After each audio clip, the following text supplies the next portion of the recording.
organic, unpredictable, unknown, lovely, beautiful, a sense of fulfillment. This is part of the pleasures of life and not the chores of life.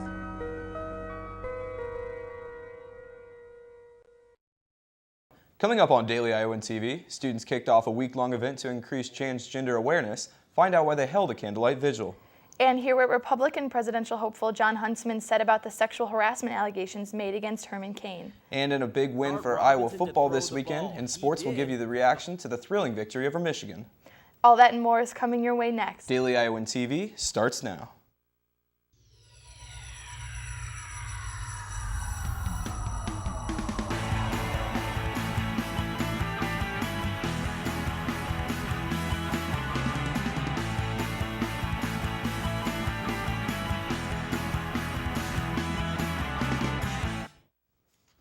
Thanks for tuning in to your Sunday edition of Daily Iowan TV, your television news, sports, and weather source for the Daily Iowan. I'm Josh Bolander. And I'm Emily Bussey.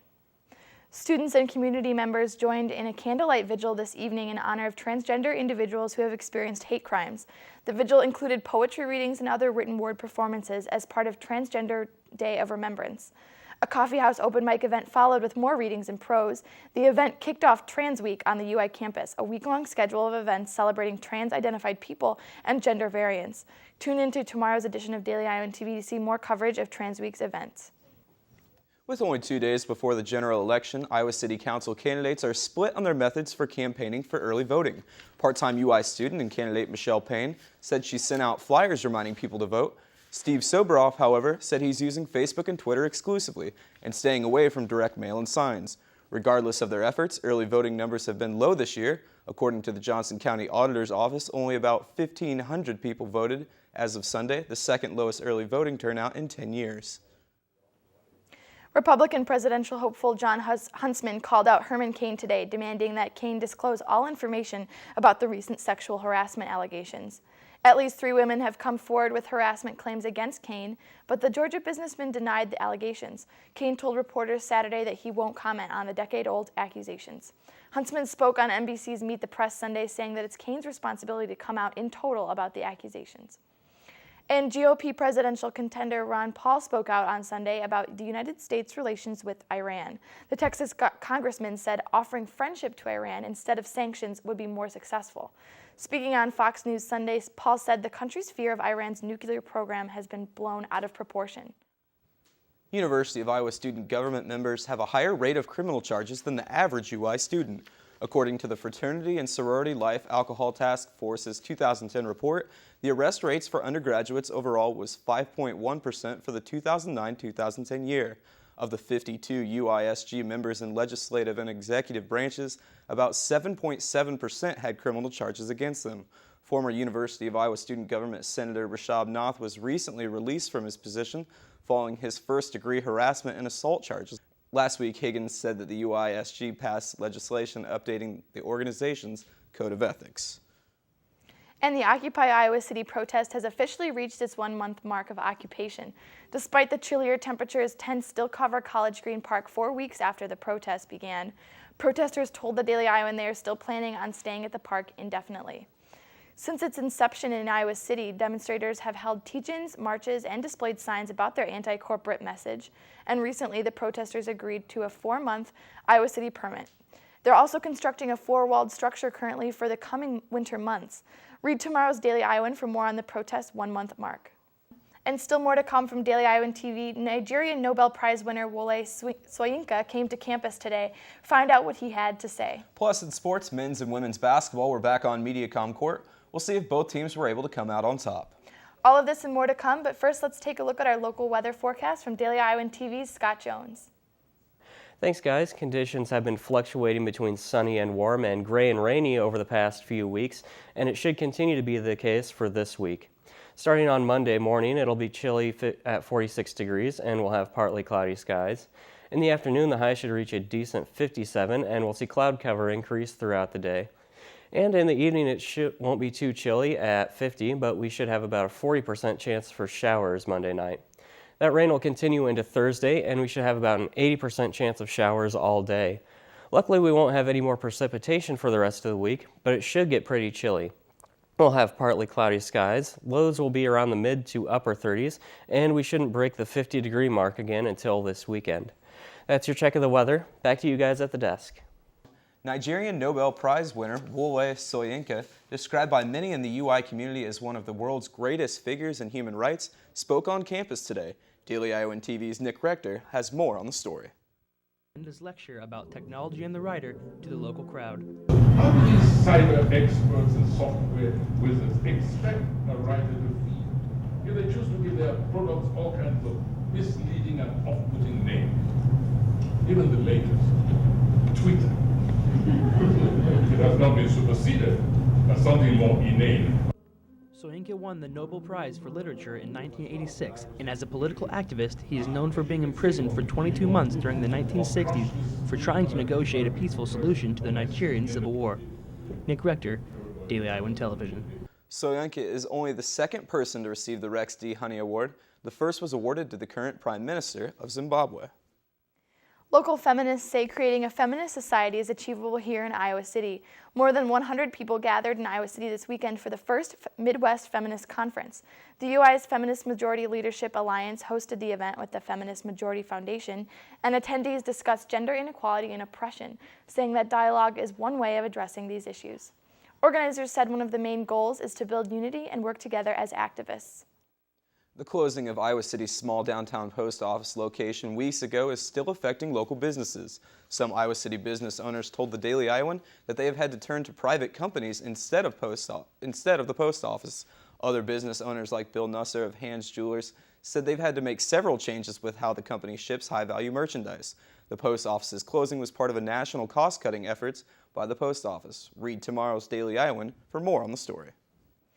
Local writers gathered at the Iowa City Public Library for a write-in today as they have taken on the challenge of writing an entire novel in 1 month. The group is participating in National Novel Writing Month, or NaNoWriMo, starting November 1st. The brave writers have only 30 days to complete an entire novel. The local participants met today to write alongside each other at the library. One writer explained that one of the goals of the challenge is just to get your story out there. And it's about just, getting out and getting over perfectionism and just, putting words on paper and getting through, because it's a goal for a lot of people, to write a book or to get a story out. And it's a very permissive, very inclusive event of just getting that going. The Iowa City chapter holds write-ins several times a week around the area during the month, including at Kirkwood Community College on Monday. An Iowa man was arrested outside of Herky Hut Bar early this morning for assaulting police officers and others. According to police reports, paramedics were checking on 21-year-old Colby Heishman outside the bar at about 12:30 a.m. when he allegedly began pulling away and then lunging at them. Police officers handcuffed him at taser point and directed him to the ground. While in transit to jail, Heishman allegedly continued to be combative and verbally abusive. And now we'll go to DITV Sports' Nick Robertson for the latest on Hawkeye athletics. 1 week ago, Hawkeye Nation was saying the season was over. But after this week's big win over Michigan, minds are focused on the division title. Oh, how 1 week can change things. Daily Iowan TV sports director Jake Abrams was at Keddick Stadium on Saturday. Saturday afternoon, the black and gold turned red, white, and blue as the Hawkeyes honored members of the military. The classic Tiger Hawk helmet was transformed into the American flag. And after Saturday's performance, they may want to keep those helmets around for a while. Let's kick it off in the first quarter. Marcus Coker picking up where he left off last week. He'll take this one in for the 4-yard run to the end zone. He puts the Hawks on the board early. The game plan coming into the day forced Denard Robinson to throw the ball. He did, and the Hawks got the results they were hoping for. He was 17 for 37 passing on the day. However, a few good passes in this one. This one right here to Fitzgerald to Sant at the end of the first quarter, and Michigan fans are excited to be back in the game. Second quarter, Mr. Vandenberg finds C.J. Fedorowicz. Could he make it into the end zone? No, just comes up short, but he would set up this pass, which is complete and does cross into the end zone. Touchdown, Brad Herman. Marcus Coker, he's proving that he deserves to be the #1 running back in the conference. Another touchdown for Marcus, and that would put him over 1,000 yards already on the season. But the game's not over yet. 2 seconds on the clock left. Fourth quarter, Michigan looking to tie, but as time expires, the Hawkeye defense comes up big. The black and gold upset number 15 Michigan to stay perfect at home.